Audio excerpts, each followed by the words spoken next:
Welcome to r/Prorevenge, where OP gets revenge against a child murderer. Our next Reddit post is from Assad. The characters in this story are my friend, who I'll call Brian, a greedy property developer we'll call Karen, and the insurance assessor. Brian's neighbor, Karen, is a typical greedy career landlord who left her rental house in disrepair. Her poor tenant was living in a cold house with raw sewage leaking out onto the lawn, and holes in the house that you could see light coming out of the house. After multiple requests from Brian, Karen refused to get any repairs done. When the state government introduced new laws forcing landlords to insulate their rental properties, instead of doing this to her house, Karen kicked their tenant out of the house and left the house vacant for 5 years. That old house deteriorated so much during this time, with rats infesting the house and invading other houses nearby.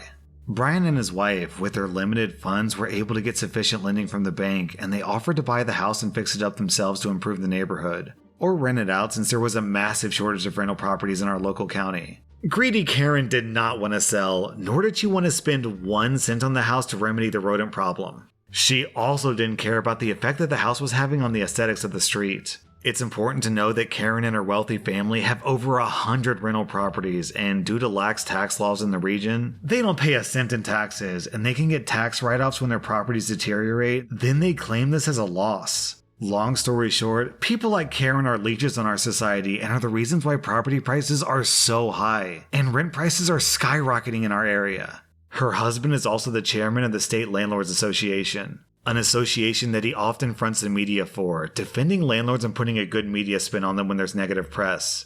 Fast forward 5 years, and Brian finds out the house is going to be demolished to make way for new houses in the area. That was good news, but Brian and his wife were anxious about how smoothly the demolition would go due to the fact that the houses were quite close together. This is important for later.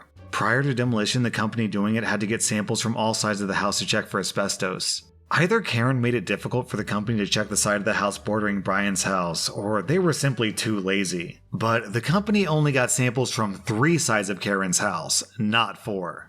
Demolition day came around, and Brian was concerned that no safety barriers had been put up to protect his house. Nor was there anything that would stop dust and debris from getting all over his deck and porch area. Later that day, Brian had the pleasure of meeting Keith.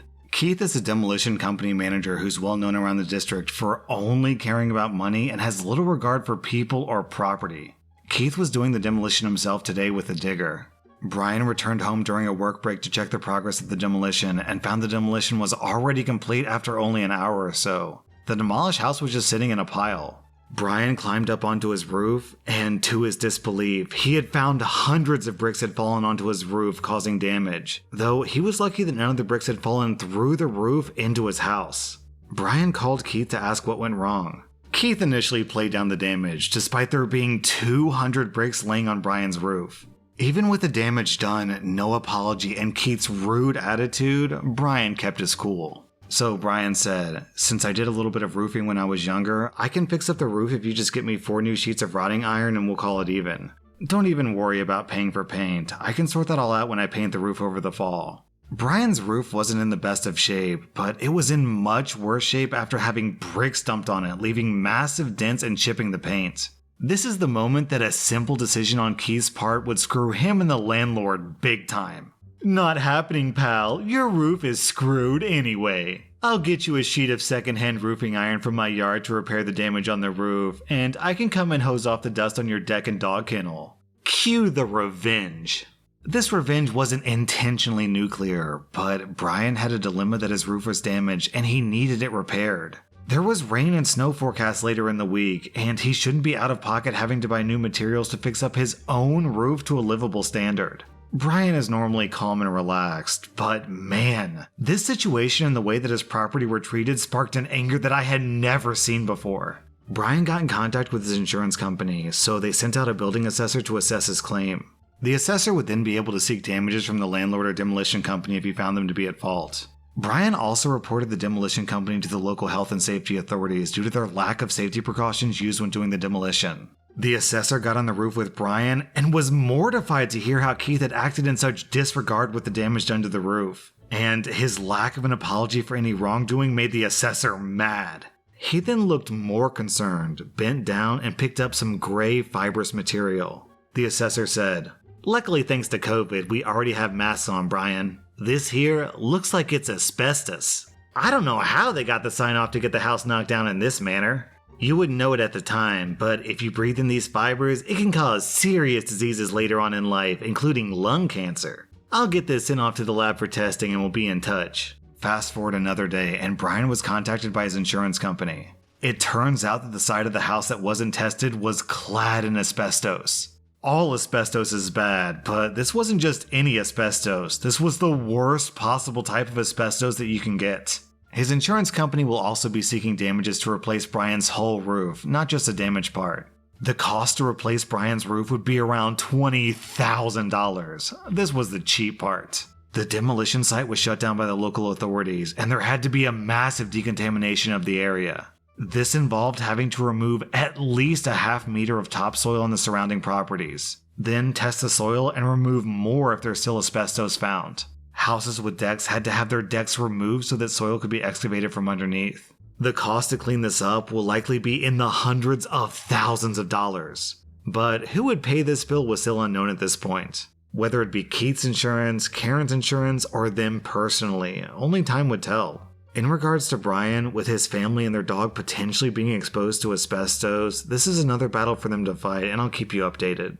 OP, I'm really sorry to hear about your friend Brian and all that asbestos. Asbestos is actually what killed my grandpa. That being said, it sounds like Keith and/or Karen are gonna pay big time on this one. Please keep us updated, and to everyone else, if you want to hear the emerging updates on this story, be sure to subscribe to my channel. Our next Reddit post is from Chicken Fashion Show. To start, I bought a house with the intention of flipping it. When I moved in, the self-appointed block captain let me know who they were the first day. Sadly, they were my next door neighbors.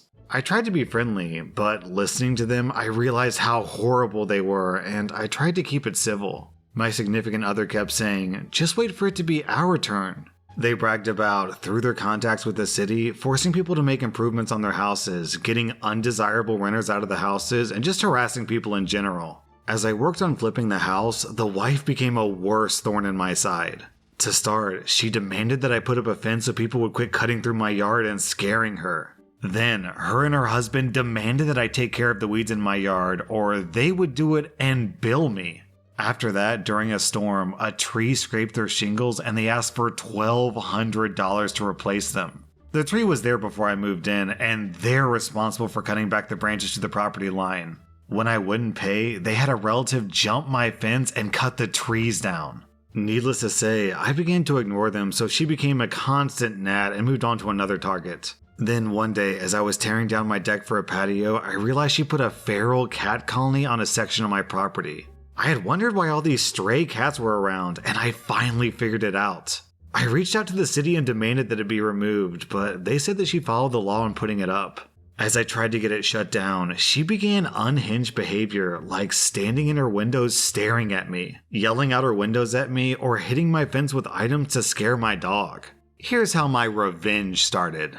I started by filing a harassment restraining order against the wife and had it granted ex parte with the evidence I provided. Of course she contested since it was defamatory to her character. Before the hearing, the husband tried to physically intimidate me. So I filed one against him and it was also granted ex parte. In the hearing, it came up that there was already a restraining order against the husband as well. I started to make complaints about them in their house. Also, I made police calls when necessary.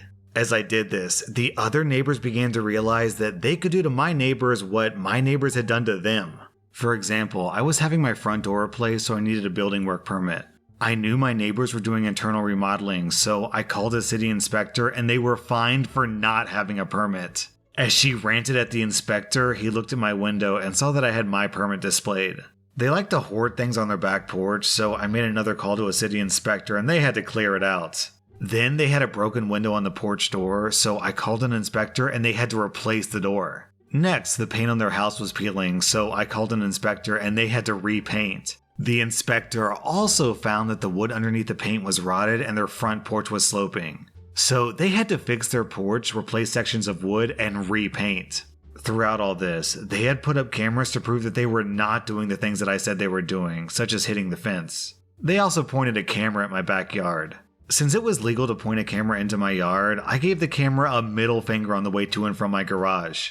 When she complained to the city, their response was that she was admitting to intrusively watching me, which was against the terms of her restraining order. The fight over the cat colony came to an end when I realized that one of the cats had a serious disease, and I began to capture them and turn them into animal control. Don't worry, animal control was part of the feral cat program, so the cats wouldn't be put down, but the neighbor would have to pay a fine to get each cat out or have the colony closed. I finally caught the sick cat, and it had rabies. Part of the program was for my neighbor to capture each new cat and have it vaccinated, something that she admitted to not doing on her GoFundMe for the colony. I soon had the GoFundMe shut down when I provided the evidence that she wasn't using the funds as she stated they were going to be used. The city now had to act to close the colony. The person at animal control who wouldn't respond to my complaints was fired.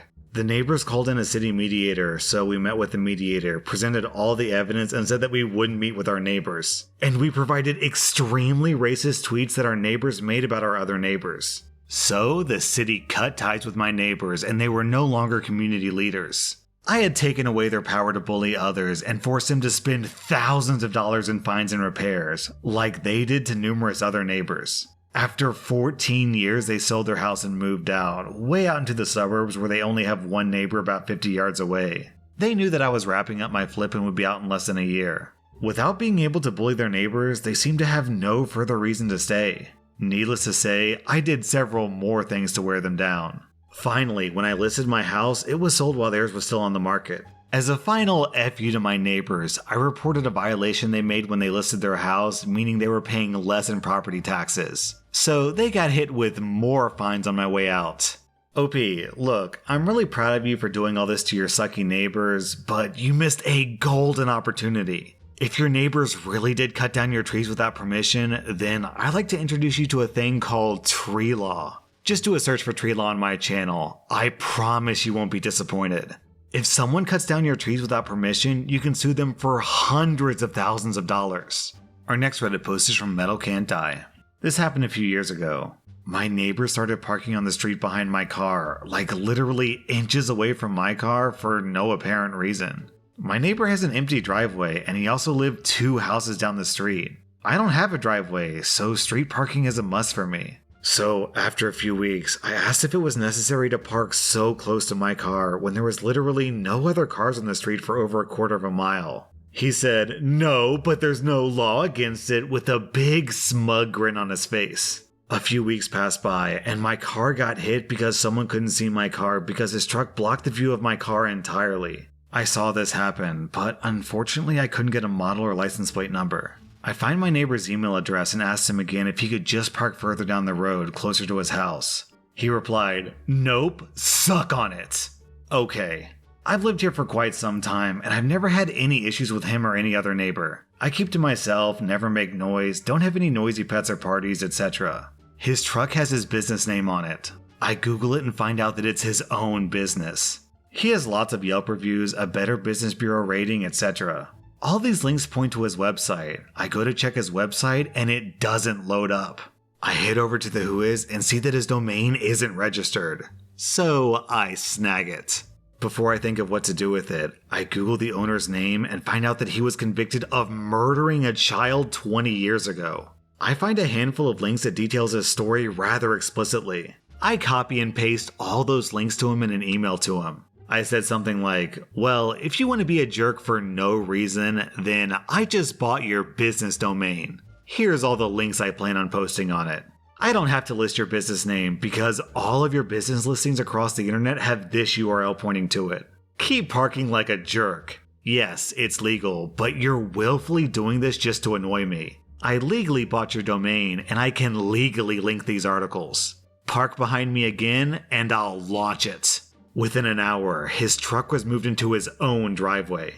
He asked me for the domain and I told him, "When either you move or I move, I'll hand it over. Until then, it'll remain offline." OP, when he asked you for the domain, you should have just said, "Nope, suck on it." Also, OP, if you ever move away, you should just publish the website anyways. Because, let's be honest, child murderers don't really deserve sympathy. That was rSlash and if you like this content, then check out my Patreon where I publish extra episodes. Also, hit that subscribe button because I put out new Reddit videos every single day.